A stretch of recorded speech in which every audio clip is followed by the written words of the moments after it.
Okay, number 17, evaluate j raised to j. J is imaginary, so it is also equal to I. So, since this is in exponential form, j is equal to R e j theta. So, let's find the j in the form of R angle theta. So, mode complex 2, we have I, shift complex R angle theta, so 3. So, we have j or I is equal to 1 angle 90. So, R is 1, angle is 90. This is in degrees, so let's convert it to radian. We have pi rad is equal to 180 degrees. So, we have pi over 2 radian.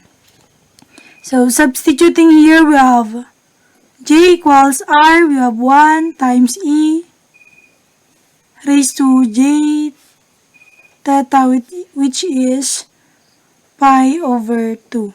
So, j is equal to E pi over 2 j. So, let evaluate j raised to j. We have j raised to j is equal to E pi over 2 j raised to j.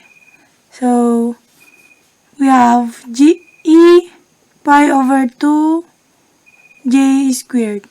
And since j imaginary is equal to square root of negative 1, j squared, therefore, we have negative 1 squared, so negative 1. Substituting j squared here, we have E pi over 2, j squared is negative 1, so negative 1. Therefore, E raised to pi over 2 negative. So, input in our calculator, we have E raised to shift pi over 2 negative. So, j raised to j equals to 0.2079.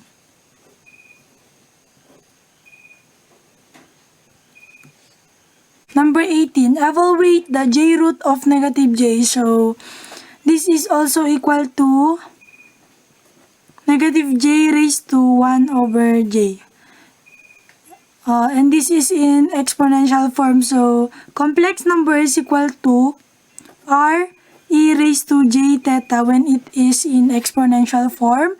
And R angle theta when in polar form, and z is also equal to x plus gy in trigonometric form. So, let's find negative j in the form of polar. So, mode complex, negative j, shift complex, polar form 3. So, negative j is equal to 1 angle of negative 90. And negative 90 is also equal to 360 less 90 is 270. So, 1 angle of 270. So, R therefore is 1 and the angle is 270 degrees. Convert it to radian, we have pi rad per 180 degrees.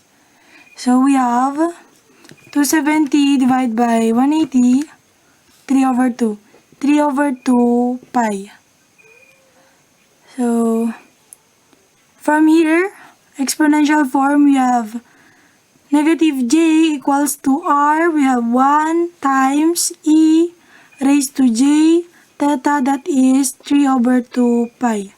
So, negative j is equal to E raised to 3 pi over 2 j. So, negative j raised to 1 over j, negative j raised to 1 over j is equal to E 3 pi over 2 j raised to 1 over j. So, cancel. We have e 3 pi over 2. So, input in our calculator, we have e raised to 3 pi over 2. So, the j root of negative j is 111.32, 111.32. Number 19, evaluate sine j 0.78. So, from our trigonometric to hyperbolic function, we have sine x plus gy is equal to sine x cosine hy plus j cosine x sine hy. So, from our sine gy, we have j sine hyperbolic of y. So, sine j 0.78, we have j sine hyperbolic of 0.78. So, mode complex hyperbolic sine, we have 0.78 times j or I. So, we have sine of j 0.78 is 0.8615 j.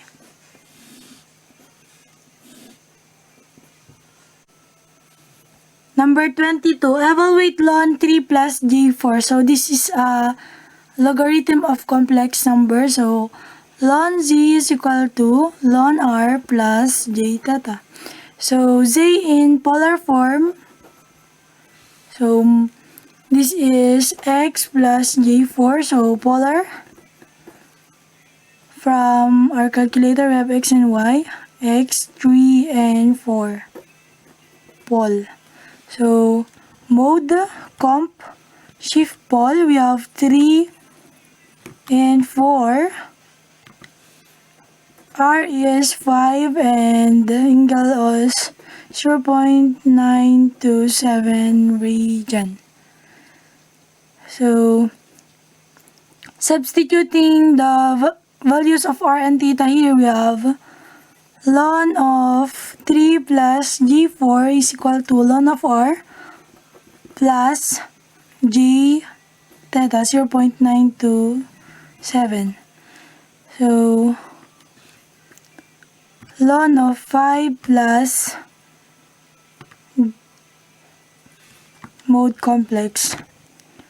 Ln of 5 plus j 0.927. We have ln of 3 plus j4 is equal to 1.609 plus 0.927 j.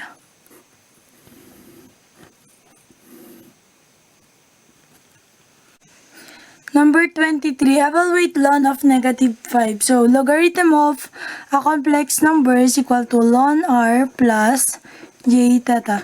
So, in a polar form, we have j is equal to r angle theta. So, this is x. We have polar of negative 5, 0. We are in radian mode.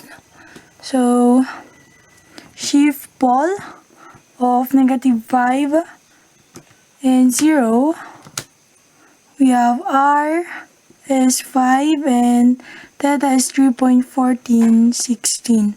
So, substitute here, we have ln of negative 5 is equal to ln of 5 plus j 3.1416. So, mode complex 2, we have ln of 5 plus 3.1416 j or I. We have the ln of negative 5 is equal to 1.609 plus 3.1416 j.